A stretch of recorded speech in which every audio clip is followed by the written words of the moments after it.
right, so I think we are live. Thank you everyone for joining us today. I think this is our 6th episode of Our Path Forward.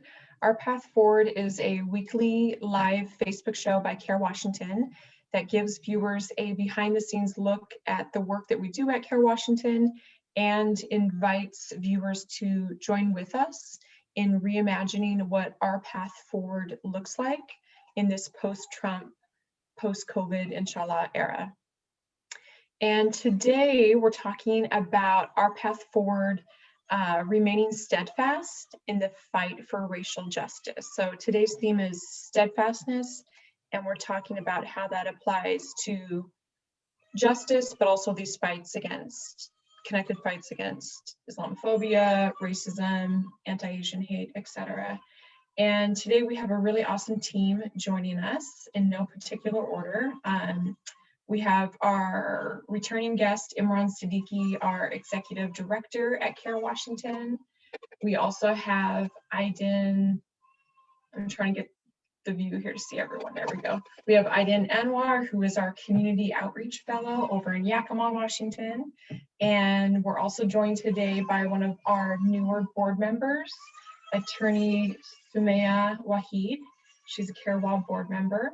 And I'm also very excited. We have today Joseph Lachman, who is with Asian Counseling Referral Services, ACRS. And we worked a lot with him in the past at CAIR Washington. And I actually forgot he was an intern at CAIR Washington too in the past. So very cool. And yeah, welcome everyone. Thank you for joining. Thank you. Yeah. Great. So I actually want to kick off the conversation, start with some questions for Joseph, and talking about the recent rise that we've seen in anti-Asian hate and kind of connecting that to the larger context of what's going on in America. And, you know, we've seen an increase in anti-Asian hate crimes and hate incidents in the last year, and especially over the last month, due to people's fears about COVID-19 and racist beliefs about COVID-19 and Asian Americans. And we know, of course, that anti-Asian hate isn't new, you know, from the Chinese Exclusion Act to Japanese internment. This country has a long history of discrimination against Asian peoples. I did just see today that the Senate passed a anti-Asian hate crimes bill right before we got on this call, which is very cool. I didn't get a chance to read the article, but I saw the headline. So I just wanted to turn it over to you, Joseph, to open up this conversation for us. And if you could talk personally about, you know, this most recent example, these most recent examples of anti-Asian hate, but how that's connected to a larger history.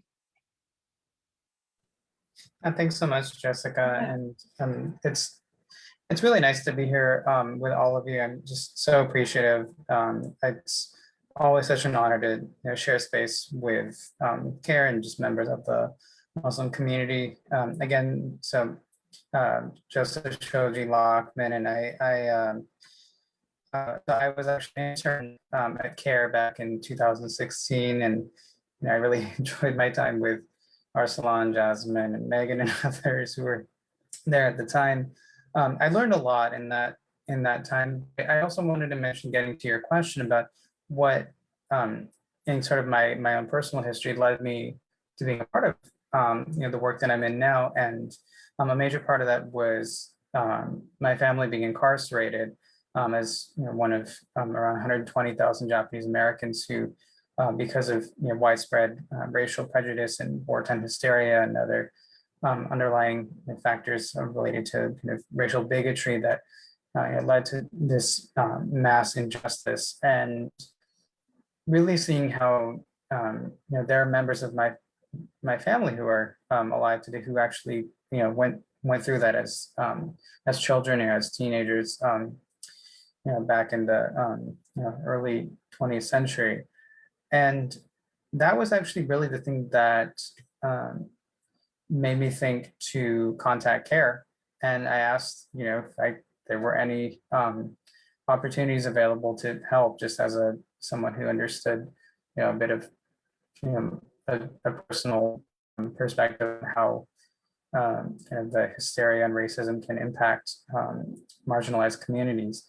And that really, directly led to the internship at CAIR, but also then the role that I now have at ACRS as their first policy analyst. And that's really just how I sort of found out, my own connection, to this, because my family has experienced this kind of bigotry, racism, systemic discrimination that's very much at the hands of the government.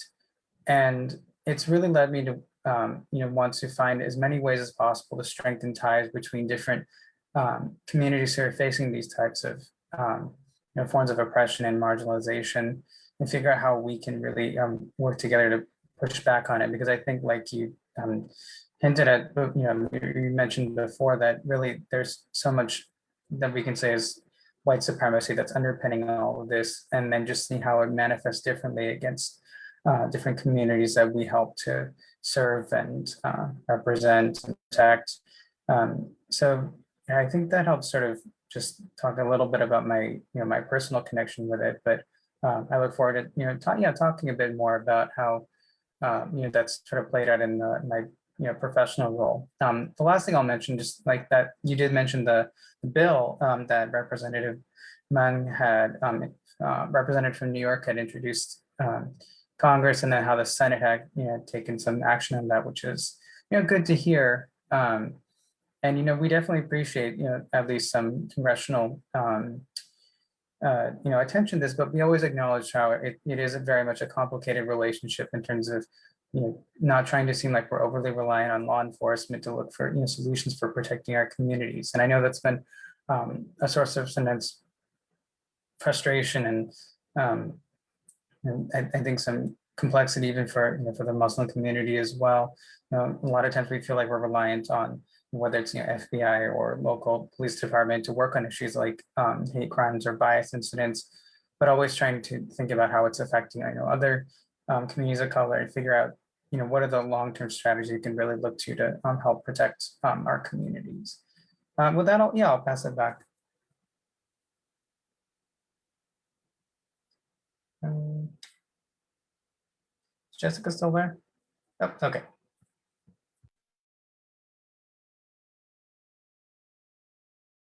You're muted, Jess. Okay, can you all hear me? Yep. Cool. Sorry about that. I have a 6-month-old child and he's screaming in the back. I'm not leaving him. My husband's taking care of him, but he's just screaming, and I had to go check You're on him. embodying steadfastness right now. Oh my God. It's like, this is my first time being a mom, and his screams make my anxiety go through the roof. It's like my brain is going like, stop it, stop the screams, like do whatever you got to do to someone just sitting here. And I'm like, babe, can you please, I don't know what you got to do, but this is when you start doing. They've done studies that that's like physiologically exactly what's happening. Yes, it feels insane. It feels like something takes my brain over. Yeah. So he's calm now. He's with his dad. Hopefully we're good from here on out, but sorry about that. But Joseph, thank you so much for sharing all of that. Especially, your personal story about your family story. I appreciate you sharing that. And I don't know if I knew or if I had forgotten that you actually interned with CAIR Washington.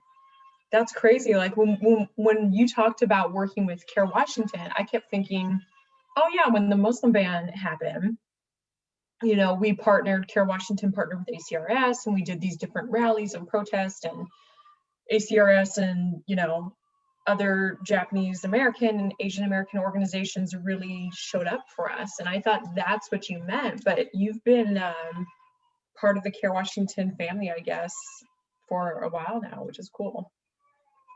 So yeah, that's awesome. I wanted, you and I talked to Joseph a couple days ago, kind of in preparation for this call. And I remember one of the things that you brought up was this sort of trendiness that can occur when certain issues get national attention, right? And when they get media attention. And nowadays with social media, you know, we see something everywhere on our social media. It tells us that like, this is important, this is relevant. And right now the spotlight has been on anti-Asian hate over these last maybe 2 weeks, but that spotlight already feels like it's moving on to me. I don't know how the rest of you feel. I'm just noticing less posts on my social media. I'm noticing less people talking about it. What are your thoughts on that, Joseph?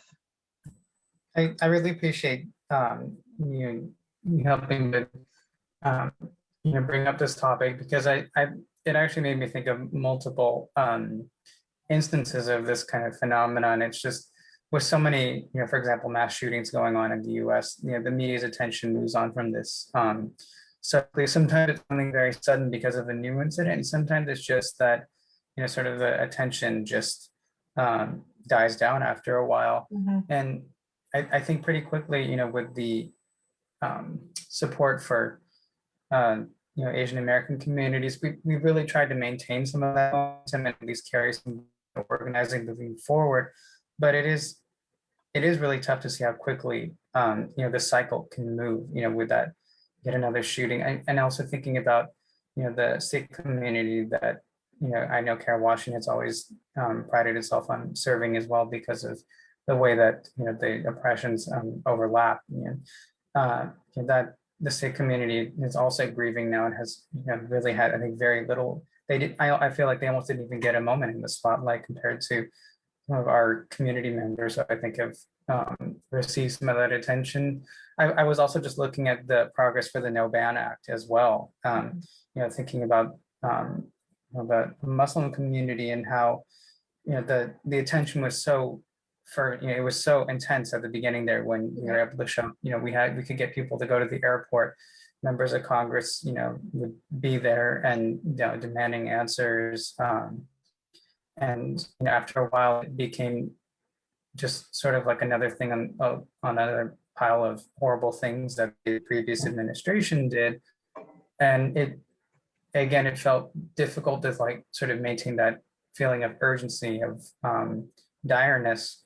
And it's never because of how actually important or dire it is, but just a lot of times it's a product of the media cycle and just so many things, so much chaotic energy that we felt during the previous administration.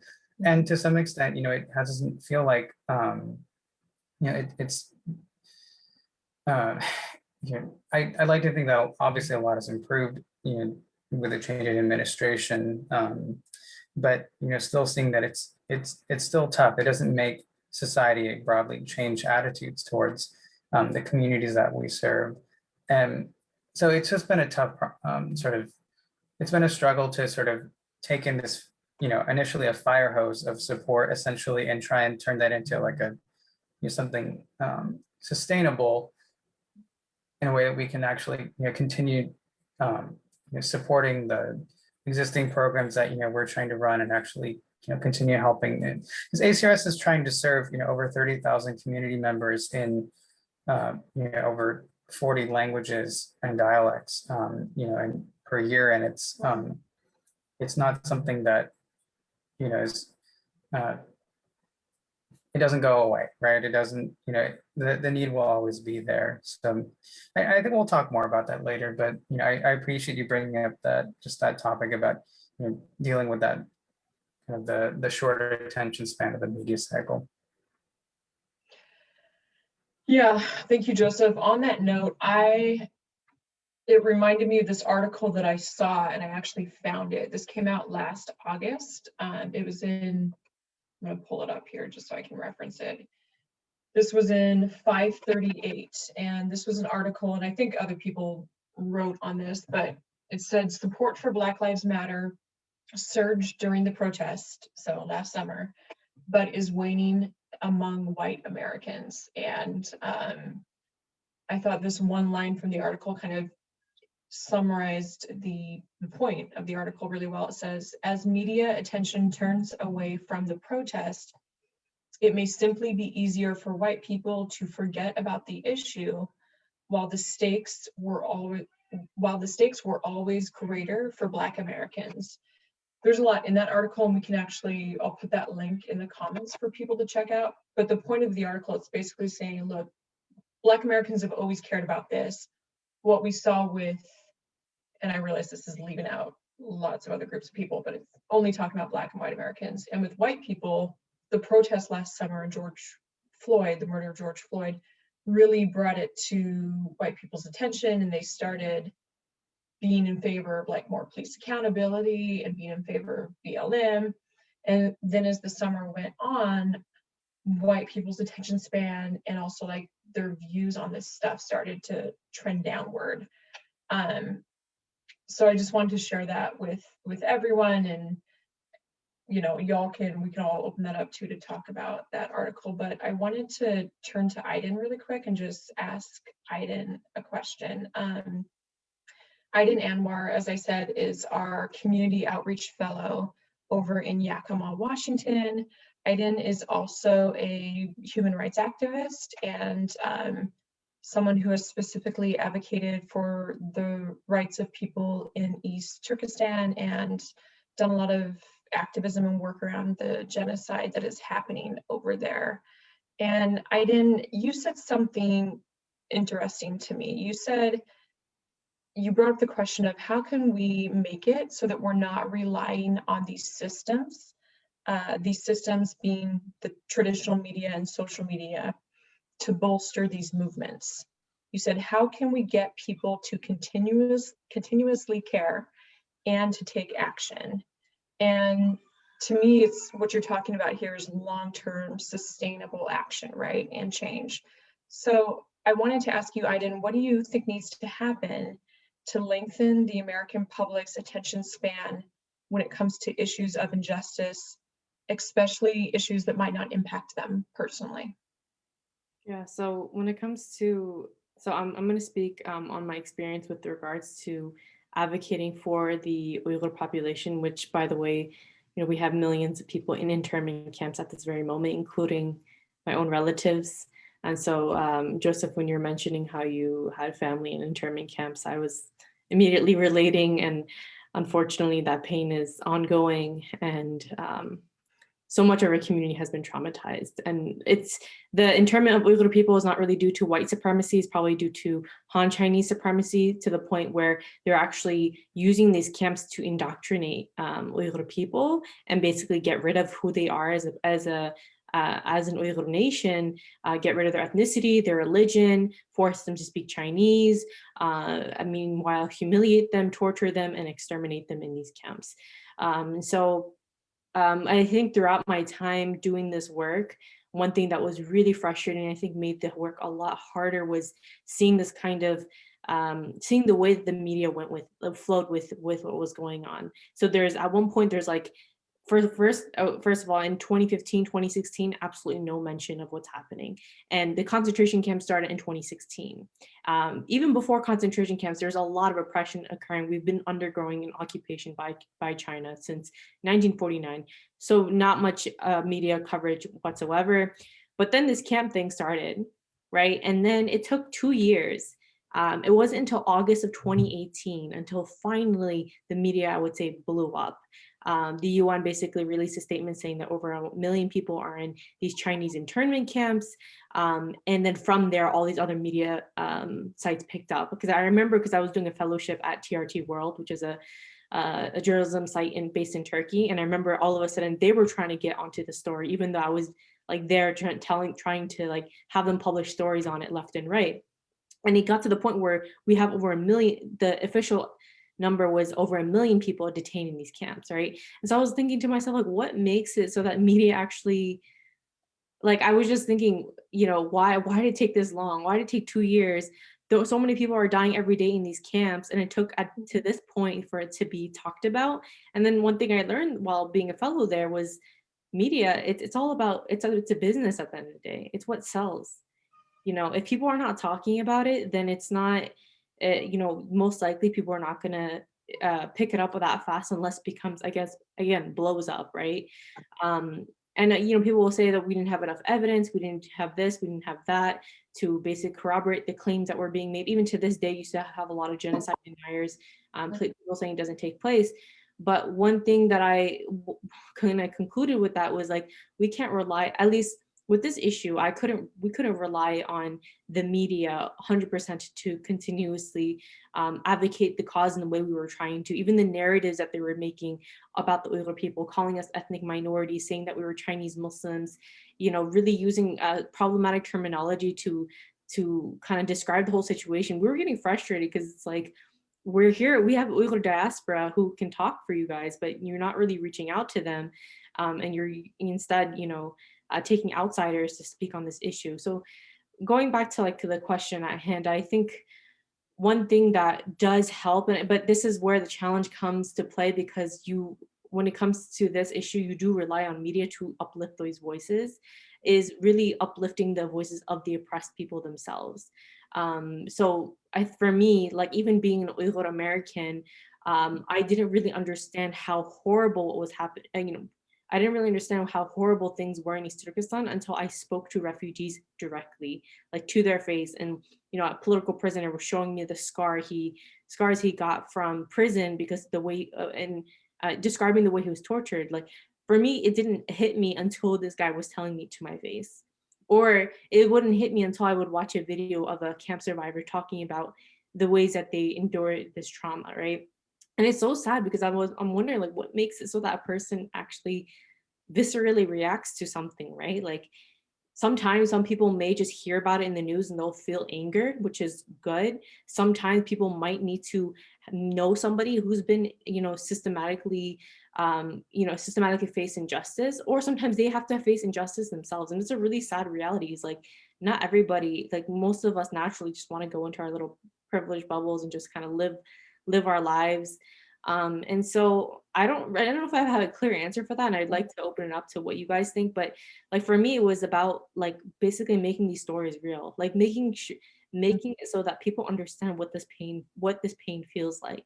Right? What is it like to be a victim of white supremacy? Like for example, Joseph, I'm sure if you talked about the way your family endured the trauma of being in a Japanese internment camp, that completely switches the way people think about this stuff, right? Like you can use your emotions, and assuming that people have empathy, to be able to kind of picture the types of pain that we've gone through. It's not just something you read off in a textbook and it's like, oh yeah, Japanese internment camps, it's a thing of the past. Mm-hmm. Intergenerational trauma occurs too, right? And that's a big reason why I'm sure you're working for the place you work for and you do the work that you do, because it still affects you to this day. So I don't have a clear answer for that. Unfortunately, I still think we rely on media to a certain extent, and there's nothing wrong with that. But yeah, I think it's just, for me, it's just making these stories real for people and really trying to relate with them. And if they seem separate from the cause, I don't know what the remedy is for that, but really like kind of having them listen to the voices of the press is like the number one thing, and not just having their exposure to the issue just be through an article that they read for 15 seconds. Thank you, Aiden. Yeah, I want to open it up. I want to hear Samaya and Imran's thoughts on this as well, and Joseph. I mean, I think Aiden, you really like hit the nail on the head when you're talking about, listening to the people, the voices of the folks who are actually impacted, and then us doing what we can to amplify those voices, and that will take relying on media, but also creating our own media, and then obviously all of us are doing work outside of the media to impact people on a kind of personal level, person to person. I mean, you have to start from there, right? If you don't have an infrastructure to influence more people, you just have to start with who you know. And I think that the work that you've done is a really important piece of that. And if it took those experiences, like interviewing folks who were actually impacted, for you to really feel it, like that's something you can share with others as well. And I know you have, but yeah, I really think that it does go back to us as consumers, like looking at where we're getting our information, and really, having that kind of critical lens to think about whose voices are in these stories, and and whose voices are we listening to in the story, and who's actually impacted by this. Yeah, I mean, I would just add that, I mean, it just goes to show how much of our perceptions as a general public are shaped by the media and how those things proceed forward. I mean, there could have been tons of different things that have been happening over the course of the past, 4 or 5 years. But when, Trump, for example, would tweet something inflammatory out, it would just be hours and hours of analysis on something that he said and like, what did he mean by that? And what did he do then? And what is happening here? It's just like, it was constant, just the media is in the business of just getting eyeballs and really, honing in on what people are going to get a visceral reaction out of to get those ad dollars. And so from an organization that works directly with the media, like a CAIR, for example, I mean, we have to be also in the media accountability business. I mean, I know that we've done some of that stuff when I was in Arizona, when we're having these honest conversations with, let's say, I did it with the Arizona Republic. It can happen with like Seattle Times and like some of these other media outlets, saying that we need to have like a more fair lens of how these types of issues are covered. And like, as a Muslim, when we see Muslims being covered through only one lens or only one angle on these stories, and this is the only output that people are going to get. And if we're just getting like these little snapshots, like there never was a stop. There never was like a downturn in anti-Asian hate in this country. There was never a downturn in Black people being killed by the police. It's just the selective, sort of coverage that's taking place. So we have to also just be in the business of holding these outlets accountable. Like this, the people who are on the ground doing the work are seeing that these are the important stories, and our humanity matters, whether you're Asian, whether you're, Muslim, whether you're Uyghur, whether you're, whatever race or religion you are, your humanity matters, and it shouldn't take us dying or being attacked in the streets to have our humanity being covered. One thing, I'm going to jump in real quick, and then Joseph, I want to hear your thoughts on this. I do think, so I'm the media person here, so now I'm going to sound like I'm defending the media. I think it's important to have an accurate understanding of what the media is. Sometimes we talk about the media kind of like they're this like, it makes me nervous specifically because of Trump's attacks on the press over the last 4 years, right? We talk about the media like it's this big kind of nefarious entity. The media is just a bunch of people, Is the majority of media for profit? Yes. Is at the end of the day, they're bottom dollars, they're bottom dollar, like they're there to make profit. But I think if we really want to get to the answer of like, how do we get the media to pay attention to this stuff more and not just, we got to understand their motives. It's not only profit. There are tons of journalists, all throughout the media who are just individual human beings. Their individual motives,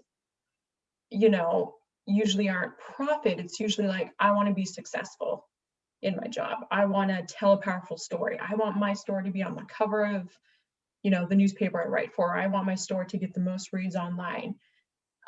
So an example like Crosscut, they're a local awesome publication. I love Crosscut. They're a nonprofit.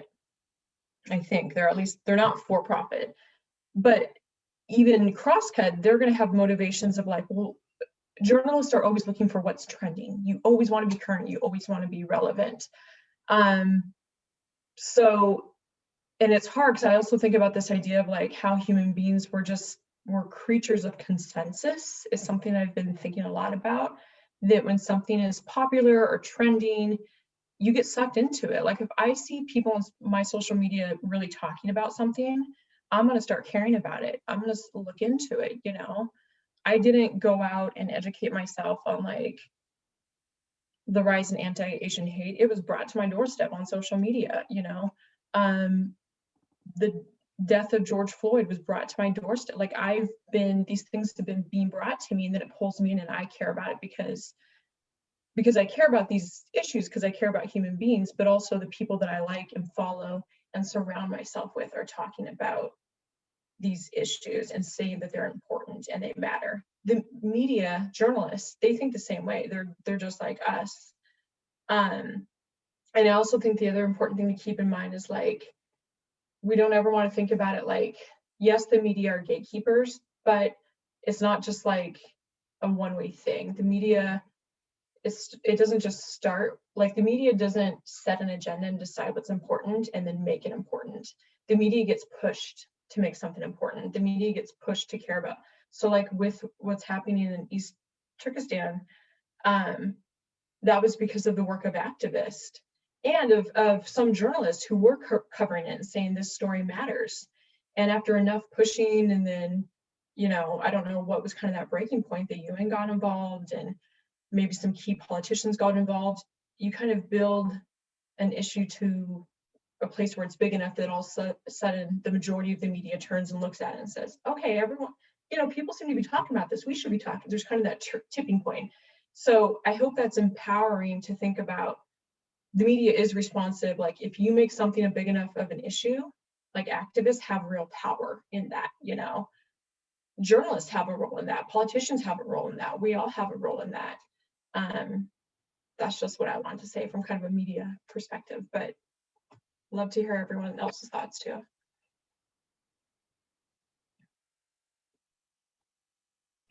I wanted to just also touch quickly on Nine's point earlier, just about, you know, sort of a little bit with media, and I appreciate that, you know, the nuance that you want to bring to this, Jessica. You know, one thing that we've always realized is very tough is like kind of who has access to media in terms of like how we're framing a lot of these stories, you know, that are being talked about. And one thing that we've always, you know, one thing that, for example, like the Japanese American community struggle with is sort of this you know, representation of like, you know, who's American, and, you know, who gets to be seen as American. I think that's, I mean, I think it's fair to say that's been a frustration for a Muslim community as well, in terms of being, you know, always sort of portrayed as this perpetual sort of outside group, or, you know, this, or as foreign, etc. And with my family's incarceration, of course, I always think about the fact that when you look back at any of, you know, the sort of state approved, you know, government approved media at the time, it was all people smiling, waving, and going hard into the wilderness to work, you know, to work on, you know, building farmland. It's like, it was all, you know, it's all lies. You know, they never talked about my, you know, for example, like nobody would ever bring up how my great aunt, you know, died from her, you know, combination of her disabilities and, you know, poor nutrition and treatment in the camps. Like that's not something that would ever get kind of portrayed in that media of that time. And I think there was no really ability to even sort of circumvent those traditional media outlets, especially at that time. And I think there is a bit more of a power to do that now and create some movement through other tools, but, you know, they're always, I think, double-sided in a lot of ways. But, you know, again, it really comes down to that ability to, I think, speak with folks dealing with oppression directly. You're talking with, you know, in this kind of current wave, you're talking with, you know, a lot of leaders in like Asian American communities who've been doing this work for a long time, and, you know, can tell you that this isn't something that's new. And, you know, for I just like really, I think, great example of that we had of this was when I actually, when I was an intern at CAIR, and we were dealing with that college that it was a public community college in Eastern Washington that would, you know, where one of the poli-sci professors was going off about how, you know, numerous, you know, horrible stereotypes about the Muslim community, but also on the Day of Remembrance for Japanese Americans, it's saying how we all, you know, deserve to be locked up and didn't deserve an apology. Yeah, and somebody actually, one of his students sent me the recording of the class that where he was ranting about this, and it was incredible though in terms of an example of ability to create some influence on media, because I, you know, was, and for the most part still am, you know, not by any means like well known on any kind of social media platforms, but, you know, I was able to create enough of a stir with just writing a blog post and then just tagging lots of Japanese American friends, and also, getting help from folks like Anila and Arsalan, to make this an issue that was being blasted out, on media channels by multiple communities. We got George Takei's attention. We got the college to actually send their president out to Seattle to meet with a roundtable of Japanese American and American Muslim community leaders to talk about why that was so deeply hurtful, actually incorrect, and also really undermining the mission of a higher institution of higher education to be providing a really strong learning environment, free of sort of that kind of horrible, just factually incorrect nonsense and racially insensitive and just outright racist remarks. How that it really ended up being an opportunity though for us to build power, like with connections in media, and actually bring light to a story that otherwise would not have gotten any attention at all. So I think it's always sort of that double-edged sword, but I felt lucky that in my time with CAIR and ACRS, we've had opportunities to help build power together in this way. I'm happy to share that article that I wrote about it too. I would love that. Yeah, we'll share that in the comments as well. Yeah. And someone, I mean, and people have different levels of power, right? Someone like George Takei, like we've done that kind of stuff too at CAIR Washington, where you try to find someone who has a bigger platform, and if you can get them to pick up an issue, it's like a snowball effect. Maybe they can get someone in the media to care, and then I know something else that I think all of you have talked about is this idea that Trump was really this catalyst and a focal point for change over the last 4 years. He'd be on, talking about media and social media, he'd be on Twitter almost every day. You'd wake up and you check Twitter to see either what he had said or what, a horrible thing he was doing. Samaya, you talked about how exhausting is the word that you used, how exhausting it was to always have to be on the defense and to be reacting often daily to his attacks. And so I'm wondering, and this is a pretty big question, and I know we're shifting gears a little bit here, but we're not on that daily defense with Trump anymore. And I'm wondering, what does offense look like? And I'm opening that up to everyone. Well, I can start. Yeah. I'm sorry. I also want to ask you, Samaya, could you also just tell us briefly about yourself? Oh yeah, sure. Okay. So I'm an attorney and consultant currently based in Seattle, Washington. I worked on policy reforms to reduce prison populations and to further economic justice and workers' rights in California and Washington and around the nation. So, I've looked at a lot of these kind of issues from several different angles, but I think the question of like defense versus offense, reactive versus proactive comes up in all of those issues and most of the issues that we care about. And so when I was thinking of this dynamic with Trump that we used to have, you want to be putting forward your vision for the world, and whether it's race doesn't determine our outcomes as humans in health and in economics and other areas, environment, or everyone lives with some semblance of safety that doesn't rely on police, that we're not just surviving, we're thriving.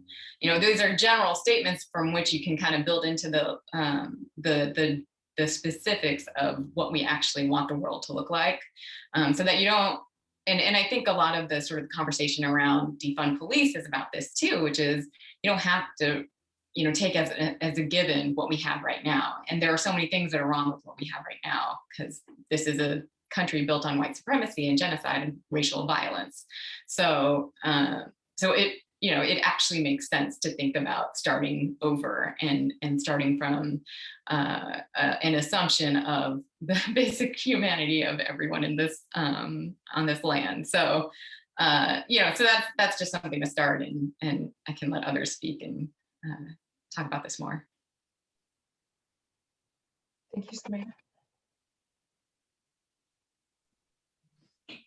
Yeah, I mean, I think Sumaya added a lot of good points there, and just I think during this post-Trump era, there's a lot of, I guess, propensity for people to sort of rest on their laurels and think that okay, everything is back to normal now, and we can sort of just Biden repealed the Muslim ban and so on and so forth. So we really have to be proactive in getting past that. Like, we're by no means necessary in a completely equitable society, and we have to take steps to reform the system. I mean, that's what we're doing at CAIR on a day-to-day basis when it comes to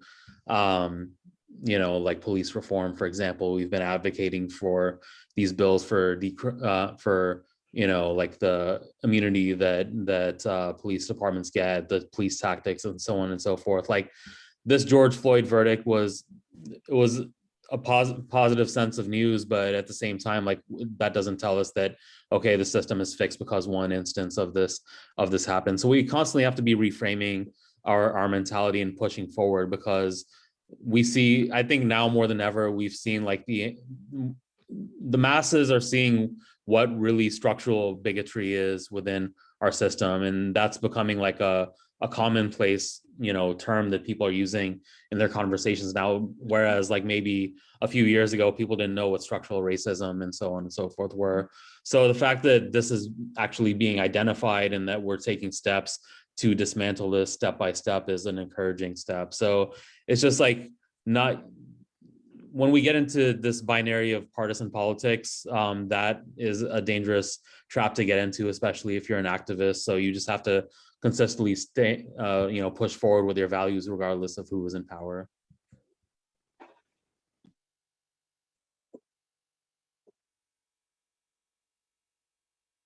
And just one point on that too, I think a good example of that is talking about the Biden administration's perspective on the refugee cap, right? Like, there's a lot of, I think there's a lot more than that, but just one that probably people noticed very recently. I don't understand them on that, but I think the good news is, did they start, because people were pushing them and there was such an outcry, that they started to kind of backtrack on what they were saying. Sorry guys, my brain just like, Aiden, do you have any thoughts on kind of this, what does offense look like? Also, so when you said we've been talking about how like the past 4 years, like it always feels like we're on defense. Yeah. And then to finally be on quote unquote offense. Right. I'm wondering, and for those who are consider themselves organizers, people who've been working on these issues for so long, does it feel a relief to be on the offense for once, or does it feel like the fight is almost the same? I feel like I feel like naturally when you're constantly on the defense, it's like you're just you're trying to dodge the bullet, and you're trying to save yourself, and you're trying to protect yourself. But I feel like at the same time, when you're on offense, you're almost doing the same. I just want to hear what people think about what that means, because when I think of when I think about what it means to be on defense versus offense, I think of defense being a lot more intense. But at the same time, being on offense can also be very exhausting, right? Because now, again, like we even mentioned, like just because Trump is gone doesn't mean any of our issues are gone. Doesn't mean the Biden administration is an angelic administration that is way better than Trump. And if anything, it could actually be more exhausting, because there's this general perception that the Biden administration is great, they're democratic, they care about us. But when it comes to, and then we get shocked when we hear about things like the refugee cap, that I feel like that shouldn't really be shocking to anybody, because they, at the end of the day, it's an administration, and they're going to do what they have, I guess, reasons behind every decision, but we don't know actually where it could be stemming from. And so I'm actually like, I don't really have an answer as to what is worse and what is easier per se in terms of offense versus defense. So I'm curious what you guys all think, because I'm not really sure. Yeah, I mean, I think it's always important to like move on both levels, no matter, and it was really hard to be disciplined during the Trump years because, when you're facing a crisis, you're facing a crisis. Yeah. But, I think it's always important to like, to hold to your vision, to have your vision, first of all, right? Sometimes in our organizations, we might lose sight of our own visions. So it's important to have it, to articulate it, and to push towards it, even if it feels like there's no traction.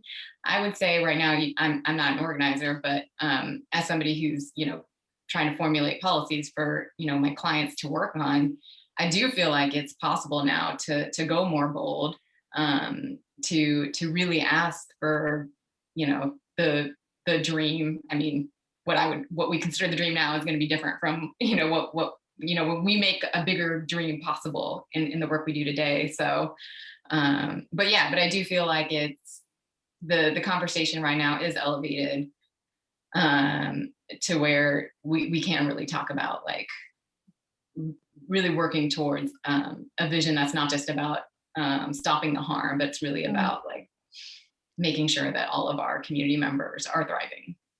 That's what I feel like we have a little bit of a space now that we didn't have before. And there's like this pause, and that seems kind of like that's what you're talking about, Samaya. Yeah, I mean, and at the same time, it's like these police killings continue to happen. Right. So it's just like, right. It's tough. Like it's right. Yeah, but that's true, that there is this ability to like really hold space for demanding, that we really need to move beyond just, one kind of victory that, is in the case of the Chauvin verdict, is just it's a drop in the bucket, right? It's a bone where like the real work is ongoing. And I think there's been a good amount of acknowledging that's not justice, that's just one step of accountability, and that that we really need to work towards justice. That actually touches very much on the next question I have for everyone, which is, we know that these issues aren't new, that they're systemic. White supremacy, Islamophobia, anti-Asian hate, anti-Black racism, etc. And the communities who are the targets of white supremacy know this, as do the people on the ground who've been doing this work, for decades. And as you just mentioned, Samaya, the George Floyd verdict, although a rarity, it was still a victory. And it was a victory won because of hundreds of years of Black people's activism, and most recently the activism of the Black Lives Matter movement. But this was, decades and hundreds of years in the making. And like you're saying, Samaya, this is one thing, and it's, since I think the trial started, there was it 3 young Black men who were killed by police. So it's ongoing. Is all of this exhausting to you all? Is it encouraging?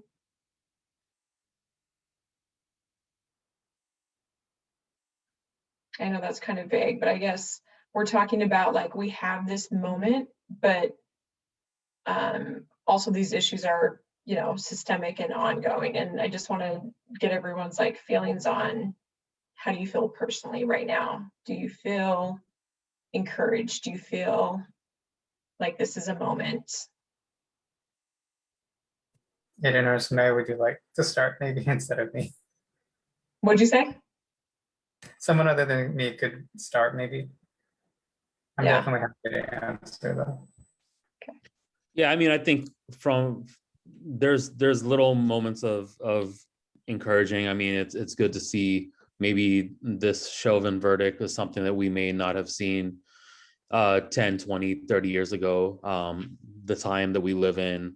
Like, but I can't I can't claim to feel the same pain as the communities that have been directly impacted by this. For the Black community, it's been, every time they're seeing this is like, a form of torture to them, like just seeing these images over and over again, seeing George Floyd being kneeled upon. It's like something having to go through over and over again. So yeah, like these are little moments in time. As somebody who's in the field of activism, it's a positive to see system slightly gearing towards that, but then it almost seems as though we're taking a few steps back with just other localities are still going through these issues, like in Columbus, Ohio, and these different places. There's just like, it's an everyday occurrence. And now we're in the midst of this pandemic, but now you're seeing like an upswing in mass shootings that are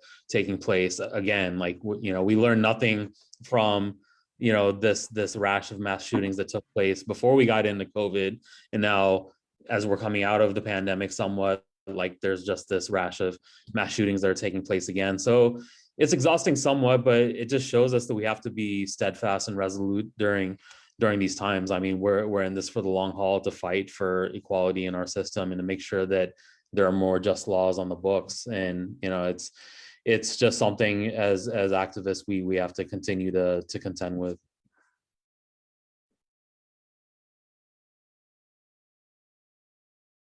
So I'd seen you unmuted before. No, I think Imran's right. Like I've been thinking about Imam Dawood Walid, who is the ED of CAIR Michigan, who talks about like sacred activism and just having the steadfastness to keep the work going despite outcomes, which is something that I really struggle with, because I've basically been trained to like be all about the outcomes, but that it basically like you go into it knowing that the outcomes aren't necessarily always going to be what you want them to be, or even if they are, that there's always more work to do. And so you can't just be tied to the outcomes. You really have to go into it knowing that it's work that just continues, and pace yourself, right? And don't be in it for the like win. Be in it for the like struggle to always be improving, right? To always be creating a better world.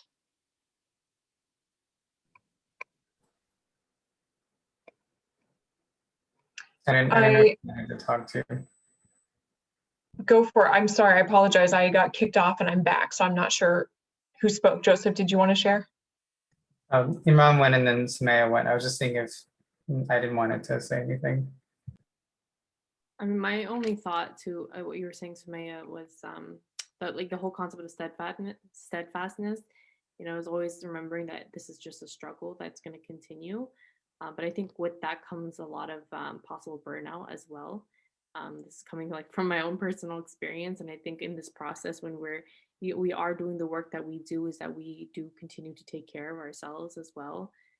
We do try to prioritize enjoying our own life.